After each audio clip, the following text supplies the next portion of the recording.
The title of my talk is SWIR and NIR Infrared Disruptive Zoom Lens for Challenging Environments, Air, Land, and Maritime.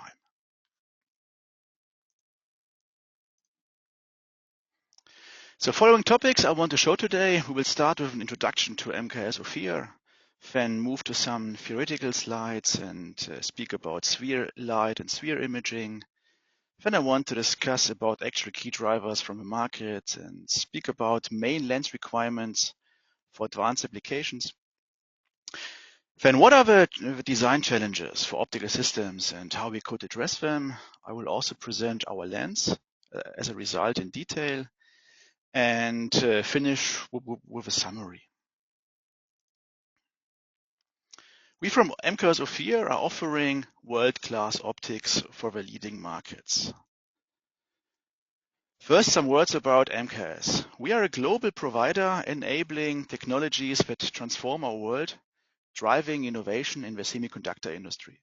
With 3.6 billion in revenue in 2023 and a huge R&D investment of $288 million, we lead the charge in shaping the future of technology. With a team of 10,000 employees worldwide, we serve over 34,000 customers and command over 85% of the wafer fabrication equipment market. With 20 leading positions in product categories and an impressive portfolio of 3,800 patents worldwide, our 1,900 engineers and scientists are dedicated to pushing the boundaries of possibility. Let us move to our Ophir Optics Group as a part of MKS Instruments. Our group has two product lines, infrared optics and laser optics. We have two sites, one in Israel, Jerusalem, and one in Bucharest, Romania. Romania, as you know, is a NATO country and is within the European Union. Our annual production capacity is around about 300,000 optical components and 100,000 assemblies. We just moved also with our Romanian site to a new location where we more than doubled the production capacity to be prepared for the future demands.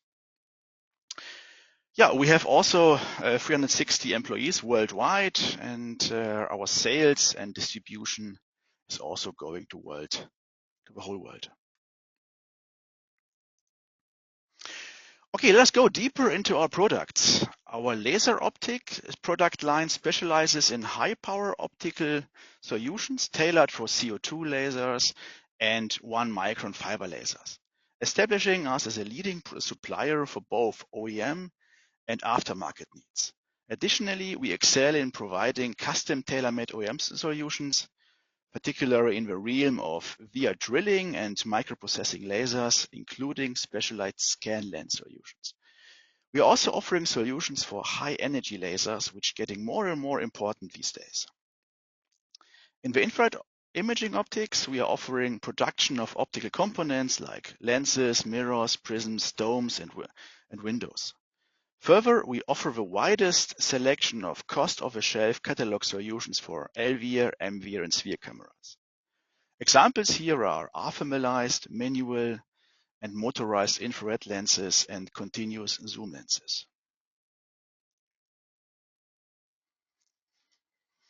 We are selling our products to commercial and defense markets. The commercial market requires cost-effective infrared solutions at high volume. The defense market needs high-quality products for high sophisticated military application, where we from Ophir are one of the leading providers.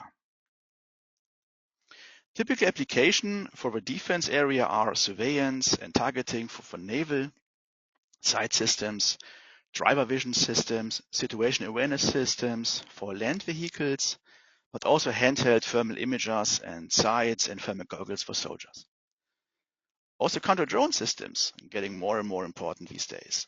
For airborne, our products are integrated into drones, UAVs, missiles, and loitering ammunition. On the commercial side, we are offering our products for maritime and coastal surveillance, but also for border control and homeland security. Further, we are integrated into drones, UAVs, and also enhanced vision systems for planes. Okay, great. Let us jump over to some technical slides and discuss what is SWIR and SWIR imaging. When you look at the electromagnetic spectrum, it's a huge range from gamma rays with picometer wavelength up to radio waves where you speak about 1 kilometer wavelengths. Infrared, which is most important or most interesting for us, lies between visible light and so-called microwaves. It's a large band with 4 magnitudes of order. And so we have to understand what is this light and how we can use it for our application. And also we need to understand from where this light is coming. So let us take a look at the blackbody radiation, which tells you that all molecules above 0 Kelvin are emitting radiation. The emitted intensity is described by this formula. The baseline here is that emitted intensity versus wavelength with a function of a temperature as a parameter. On the right side, there are several curves plotted with radiation versus wavelength and the temperature as parameter. Here we see 2 important examples, the sun and the body at room temperature. We see the following, that the maximum intensity is going down with lower temperatures. And there is a wavelength shift with lower temperatures going from UV visible light to infrared radiation. This shift can be derived easily by Wien's displacement law. Important is that at the maximum, the sun is emitting much higher intensity with approximately 7 magnitudes of order higher than a body at room temperature. And a body at room temperature is not emitting any light smaller than 2.5 microns. So without the sun, there is no light smaller than 2.5 microns on Earth. As a next step, we also need to understand what is happening with the light in the atmosphere. There are 2 effects, scattering and absorption, and 2 main kinds of scattering. Ray light scattering is dominant if the wavelength of a light is much smaller than the diameter of particles in the atmosphere. The particles are fog, dust, and smoke, and the diameter is around 1 to 5 microns. So typically, for UV and visible light, you have ray light scattering only. Here we have a scattering in all directions, so we have full signal attenuation at these small wavelengths for UV and visible light. Me-scattering gets important if a wavelength is going up and reach the size of the particles, as mentioned before, around about 1 to 5 microns. The difference to ray light scattering is now that during the scattering process, there is a high percentage of intensity which remains in the original direction. It's visualized in the right upper image. Definitely, there is also a reduction of intensity, like in the ray light scattering, but a high amount of light keep its incoming vector. So when you have light around 1 to 2 microns, you get much more signal after penetrating fog, dust, smoke, particles than from visible light, like for example at 500 or 600 nanometers. The other important interaction is absorption on molecules like CO2, NOx, water, and others. You can see the absorption versus wavelength in the plots on the right side. In summary, they are windows without any disturbance or absorption, and these windows are defined, or this windows defines the different light bands in literature. There is the so-called long-wave infrared band in between 8 to 14, the mid-wave infrared between 3 to 5. Both are light emitted from bodies due to the temperature, as described in the last slide. Light beyond the near infrared up to 1.7 microns is defined as so-called SWIR, shortwave infrared. There are different values in the literature. What is the lowest point of SWIR, if it's 0.9 or 1.2? Anyway, it's not important. Beyond that, there is also the so-called extended SWIR, which is going up to 2.5 microns. Okay, so we bought a structure in the infrared band, or at least the part which is important for us. But you also have to understand what is the difference between the different reflected lights visible in near infrared and SWIR. All upper bands visible near and SWIR are based on reflected light, as discussed before. Visible light is detected by silicon detectors. Near infrared light is non-visible, but still detected by the same detectors. SWIR is non-visible and detected by non-silicon detectors. So the silicon technology cannot work with SWIR light anymore. Typically, you are using for this purpose so-called indium gallium arsenide detectors. These detectors are a mature technology with a wide spectral range, high quantum efficiency, and no need for cooling. There are also further materials like T2SL compounds, which are going up to 2.05 microns, but only with a moderate quantum efficiency and requires also a little bit of cooling. The indium antimon and the MCT technology require cryogenic cooling and are well known from a mid-wave area, but they are quite expensive. So let us summarize the advantage of SWIR imaging. SWIR imaging is based on reflected radiation. So there's no different physics and the images are user-friendly because they are very similar to black and white images from visible light. You can use low swap, high reliable and mature indium gallium arsenide detectors as showed before. They have high quantum efficiency and you also don't need any cryogenic cooler. Advantage of SWIR technology is that you have higher transmittance in atmosphere with particles like smoke and fog, maritime fog, as described due to the Mie scattering. Also, SWIR is working through glass in contrast to MWIR and LWIR. So glass is still transparent for SWIR light. Further, you also have no flickering in heat haze conditions in contrast to visible light. And also, SWIR is supporting small apertures, higher f-number systems, resulting in lower diffraction limit versus MWIR and LWIR systems.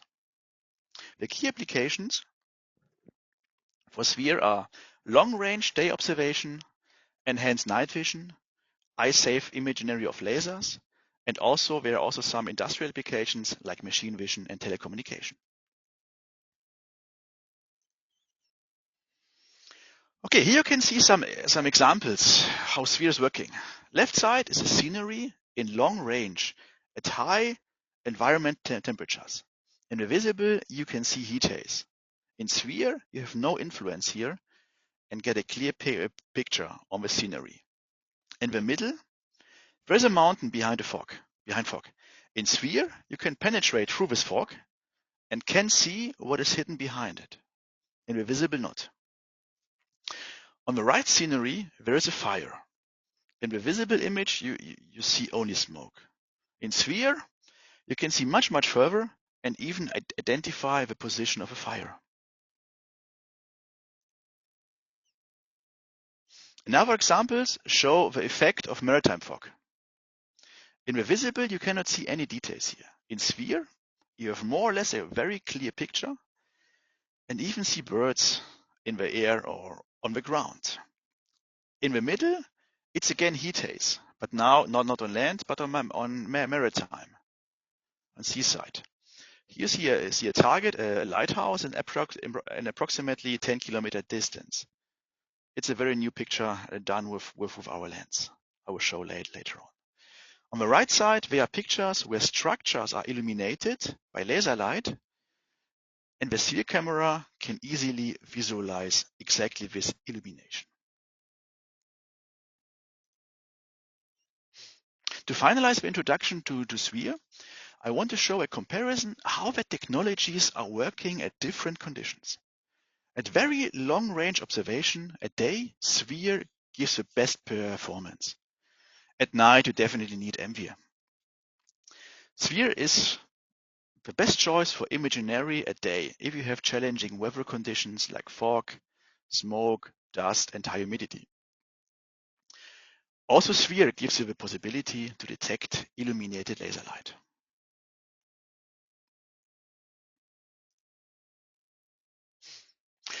Okay, let us go next into the key drivers, the requirements, and our real product. So what are the main trends and application drivers for SWIR imaging? There's a growing use of small UAVs and drones. There are requirements for reduced SWAP, this means size, weight, and power optical systems. The application are vision systems within payloads. There's also a growing demand for very long-range security and surveillance applications with challenging atmospheric conditions. Applications, security, surveillance, homeland security, border control. Next is also growing use of SWIR cameras with this C-spot solution to visualize laser designators, to see if something is illuminated by lasers. There is always a need for increased camera resolution and camera format. The sensors are going to higher resolution and smaller pixel. And the optical systems becomes optically limited. The actual GAN generation is 5 μ with SXGA formats. The next generation will be 5 megapixel detectors with pixel pitch smaller than 5 μ. Okay, after analyzing the global demands and trends, we ask ourselves what the defense market is looking for. So optical systems needs to cover wide spectral range beyond visible light. So NIR and SWIR are required to have an improved signal-to-noise ratio and laser spot detection. Further, a multi-field of view capability is required for most flexible adaptation to the actual scenery. We also need to support always long-range detection capabilities. Also, different detector formats need to be supported, like VGA, SXGA with 10 and 5 μ pixel pitch. The design must, of course, be low swap and ruggedized. The system must have an thermalized focus. Image quality needs to be excellent by high MTF performance, and the system requires to work at a wide temperature range.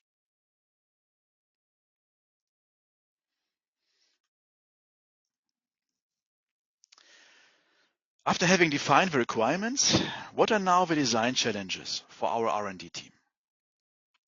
The lens itself needs to work within this really wide spectral range of 1 micron bandwidth. To remind you, the visible lenses have typically a bandwidth of only 500 nanometers. The glass raw materials need to be selected properly to maximize transmission, minimize dispersion, and minimize temperature dependence. Chromatic aberration must be as low as possible, so keep same focus for all the wavelengths. The system needs also thermalization, so also keep focus for all the temperatures. And we need high MTF even for 5 micron pixel pitch, which means 100 cycles per millimeter. I will explain later at this point. And also onto the full detector area of the SXGA format. The weight needs to be low and the volume optimized for payloads for airborne drones and UAVs. So how we at Ophir are addressing these requirements? First, we are using continuous zoom lens designs. Here we are able to keep high performance with reduced size and weight, and are smaller and lighter compared to multiple single field of view lenses. We integrate innovative optical designs where we are using advanced materials and shapes to reduce the number of elements for thermalization and achromatization, and are able to achieve optimized swap configurations. Further, we are able to build up optical designs at the diffraction limit. Not only the optical design needs to be excellent, also the mechanical design needs to fit the whole picture. So to achieve optical performance, we need high accuracy for mechanics, and we are able to reach them. Further, advanced materials can help the thermalization and lower the size and the weight of a lens of a system and increase durability to harsh environmental conditions. You also need to manufacture the system. So here we are able to produce spherical, aspherical, flat, and diffractive components. We are also able to develop low reflection and at the same time high durable coatings, which are also multispectral. Now I want to show the developed lens based on the requirements and the respect of the design challenges with our design and manufacture capabilities. So here are the results of our lens design in some bullet points. So we developed a continuous zoom lens with athermalized focus, and we remain with focus also under zoom, the focal length 25 to 250 millimeter. The spectral range, as mentioned before also several times, is 0.7 to 1.7, so SWIR and NIR infrared bands for compliance with a C-spot solution for laser designators. The lens is designed for 5 and 10 micron SXGA and 15 micron VGA SWIR detectors. So for the actual use generation, the upcoming generation, and the novel generation, which will be introduced in near future with 5 micron SXGA. The system is lightweight and compact with 860 grams only and a length of 214 millimeters. We are reaching here a high spatial resolution and low distortion with detection ranges exceeding 26 kilometers when you look for NATO targets. And last but not least, it is designed for harsh environmental conditions.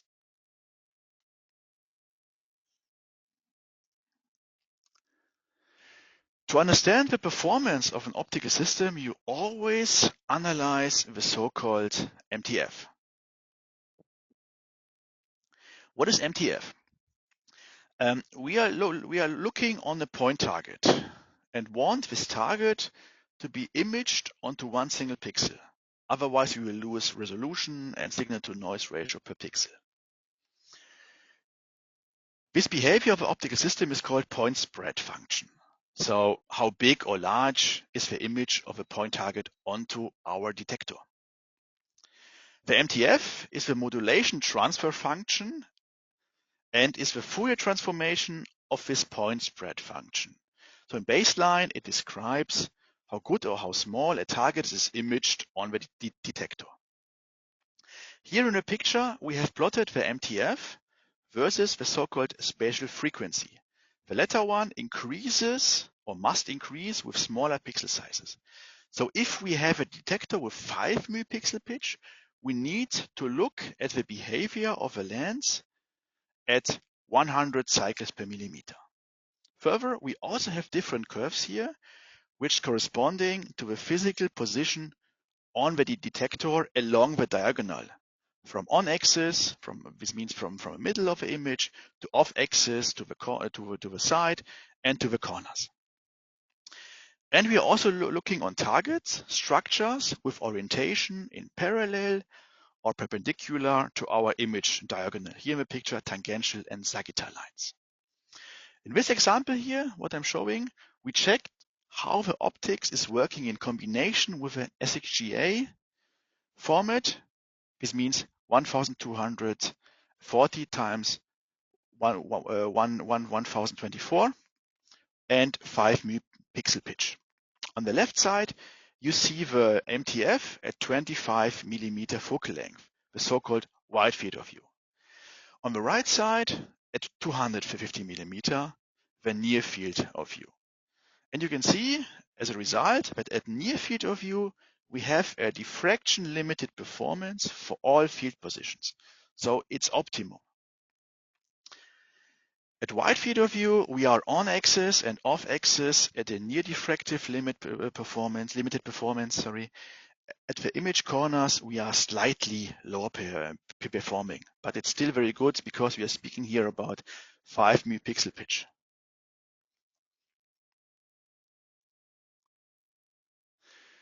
Another example here is showing now SXGA 10 microns detectors.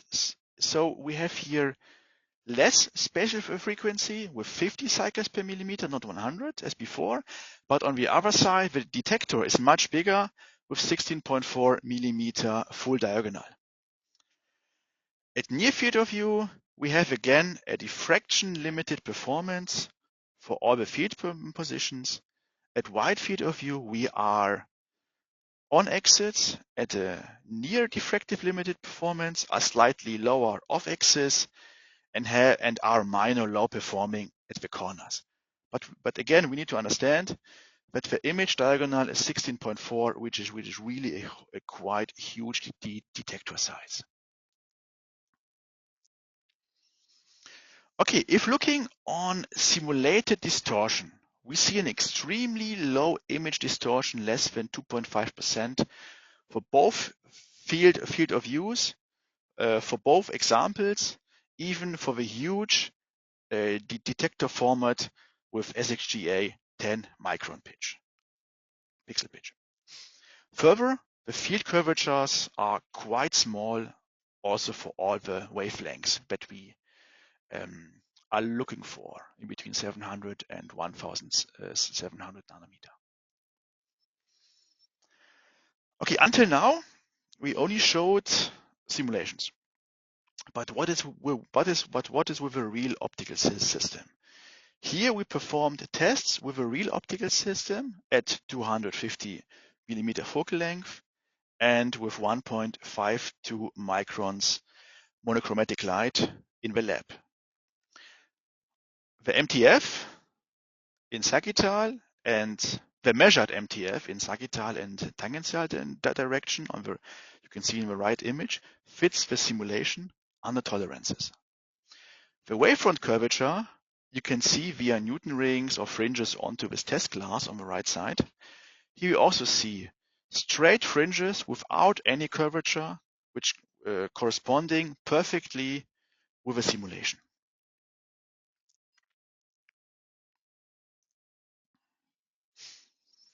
To have a good optical signal and avoid ghost images, you also need to have an excellent coating with very low reflection and high transmission.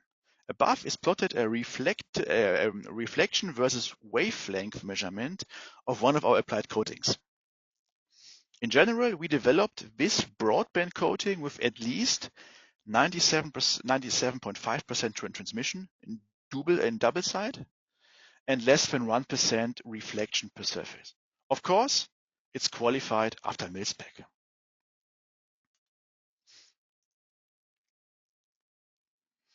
Here we see how the zoom is working. On the left side, we are at a wide field of view around 29 degrees. All parts in the image are in focus, independent from its distance to the camera. So that the distance on the left lower side are several meters. In the middle, you are around about 1 kilometer, and in the back, you are around about 5 to 10 kilometers. And again, the whole picture, whole scenery is in focus. On the right side, it's now zoomed into the scenery, and the field of view is reduced to 2.9 degrees. And here you can identify small structures now, like the front door with around about 2 meters height and gives you around about 100 pixels in the image.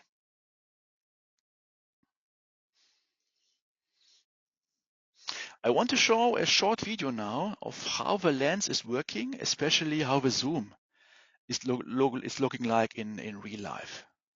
Here we have a scenery with near structures of 1.5 kilometers distance. We are zooming in and we are zooming out. During the zoom, the image is keeping its focus, as you can see.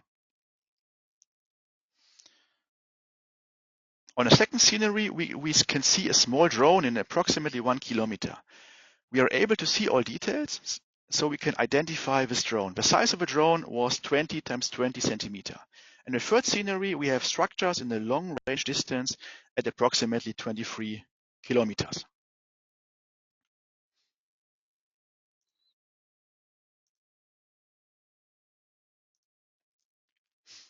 Okay, let me summarize.